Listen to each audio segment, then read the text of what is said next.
are you doing? In today's episode, we're going to be talking about Canadian cuisine. Yummy! Canadian English. Quirky, eh?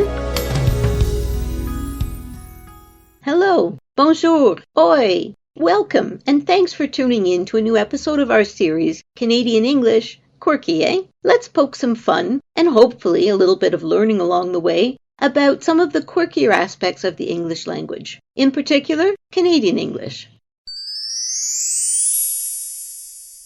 People of every culture can boast about unique recipes, cooking styles, and favorite dishes that put them on the culinary map.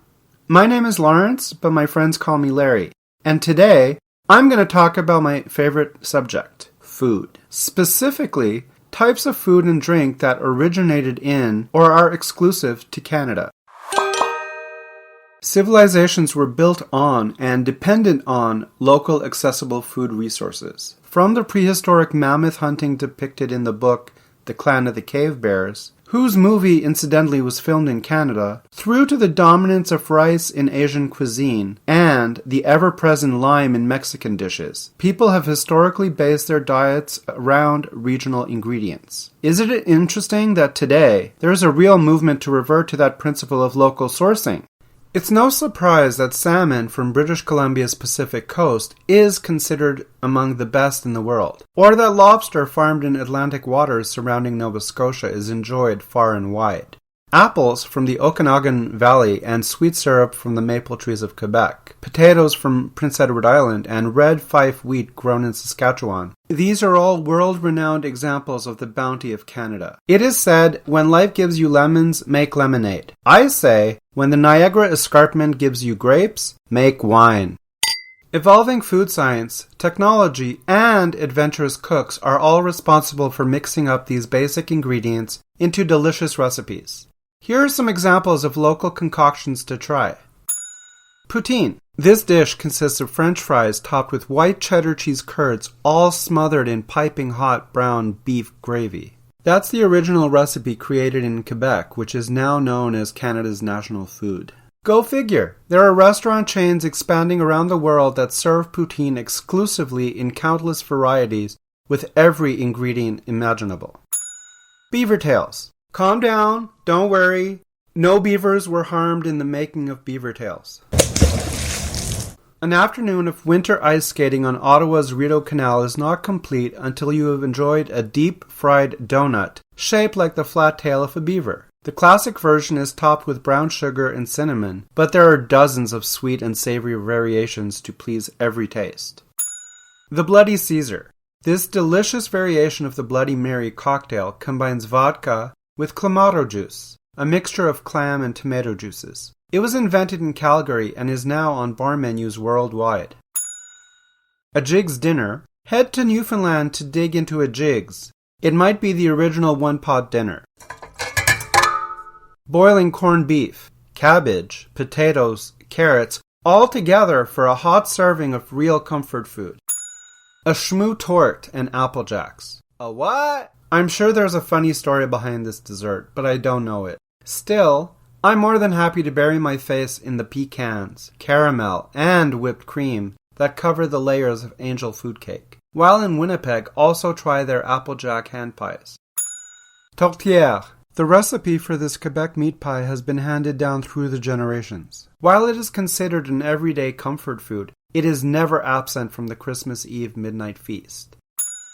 Butter tarts. While Quebecers were whipping up their traditional sugar pies for special occasions, bakers in Ontario were perfecting the art of the butter tart. Both are exquisite desserts made with pie pastry, caramelized sugar, and, well, nothing else. For me, the butter tart baked with few raisins or pecans is a little piece of heaven.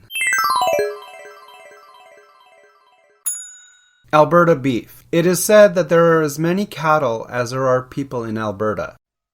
Maybe that one-to-one attention and care is why Alberta farmers are renowned for their quality of their beef. Canadian beer. Often referred to as high octane, many brands of beer are brewed to a higher alcohol level than, say, most American beers. The iconic Molson Canadian is one such brand, and Quebec's Brador brand has an even higher alcohol content. But we need to drink it in moderation, because too much beer can lead to a Molson muscle, the wrong kind of six-pack.